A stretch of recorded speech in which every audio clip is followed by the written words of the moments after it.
Olá! Sabe, o que começou como uma simples ideia, a de um dinheiro digital, acabou se transformando num universo gigantesco de ativos programáveis. Hoje, a gente vai mergulhar fundo para entender os blocos fundamentais que construíram essa tecnologia, desde a base de tudo até a evolução que a gente vê hoje. Mas afinal de contas, o que é realmente uma criptomoeda? É uma pergunta que parece simples, né? Só que a resposta é um pouco mais complexa do que parece. Porque acredite, é muito mais do que só dinheiro digital. Então, para a gente conseguir entender o cenário completo, não tem jeito. A gente precisa começar pela base, pelos fundamentos. Ok, então vamos lá. O ponto crucial é o seguinte: uma criptomoeda é, antes de tudo, um ativo digital. Ele vive na internet e a segurança dele vem de códigos supercomplexos, que é o que a gente chama de criptografia. Mas a grande virada de chave, o que muda tudo, é que não existe um banco, um governo, ninguém no controle. A rede, na verdade, pertence a todo mundo que participa dela. E são basicamente 4 características que fazem essa tecnologia ser tão diferente. Primeiro, a descentralização, que garante que ninguém, agindo sozinho, consiga impedir uma transação. Depois, a imutabilidade. Pensa nisso como se fosse algo gravado em pedra. Uma vez que foi registrado, já era. Não dá para alterar. Aí vem a transparência, que é como se o livro caixa fosse público, qualquer um pode checar. E por último, a programabilidade, que é algo incrível. Pela primeira vez, a gente consegue colocar regras, lógica, direto no próprio dinheiro. Tá, mas e na prática? Como é que uma transação funciona? É basicamente um processo em 3 etapas, bem direto. Primeiro, a pessoa assina a transação usando a sua chave privada, que é tipo uma senha super secreta. Em seguida, uma rede de computadores espalhada pelo mundo inteiro confere se está tudo certo, se a transação é válida. E por fim, se estiver tudo ok, ela é registrada para sempre na blockchain. E quando a gente coloca isso lado a lado com o sistema tradicional, nossa, o contraste fica muito claro.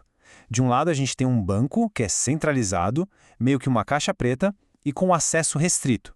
Do outro lado, uma rede cripto é exatamente o oposto, descentralizada, com o livro caixa aberto para todo mundo ver e acessível para qualquer pessoa no planeta que tem internet. Beleza, agora que a gente já entendeu a base, os fundamentos, vamos avançar um pouco no tempo. Porque aquela ideia inicial, ela não ficou parada. Ela evoluiu. E muito. Hoje a gente não está falando mais de uma única moeda, mas de um ecossistema completo. E essa evolução, olha, foi numa velocidade impressionante. Pensa só, tudo começa lá em 2008, com o white paper do Bitcoin. Só 7 anos depois, em 2015, o Ethereum chega e vira o jogo completamente. Porque ele permite que programas, aplicações inteiras rodem na blockchain. A partir daí, o ritmo só acelera. Vem a explosão do que a gente chama de DeFi, as finanças descentralizadas. E mais recentemente, o foco total tem sido em como deixar tudo isso mais rápido e mais barato para todo mundo. E essa frase aqui, ela resume essa jornada de uma forma perfeita. O Bitcoin nasceu com um propósito bem específico: ser um sistema de dinheiro eletrônico de pessoa para pessoa. Simples assim. Já o Ethereum e as redes que vieram depois pegaram essa ideia e transformaram em algo muito maior, num computador mundial. Um lugar onde não só o valor, mas também as regras e a lógica por trás dele podem ser executados sem depender de ninguém no centro. Ok, agora a gente chegou num ponto que, olha, é super importante e costuma gerar muita confusão. Vamos separar as coisas e entender a diferença entre os 2 principais tipos de ativos digitais que existem nesse universo. A pergunta é, Bitcoin e um token são a mesma coisa? A resposta curta e grossa é não. Definitivamente não. Embora os 2 sejam ativos digitais, o papel de cada um e a forma como eles nascem são completamente diferentes. E entender essa distinção é, sério, a chave para sacar como todo esse ecossistema funciona. Então, qual é a grande diferença?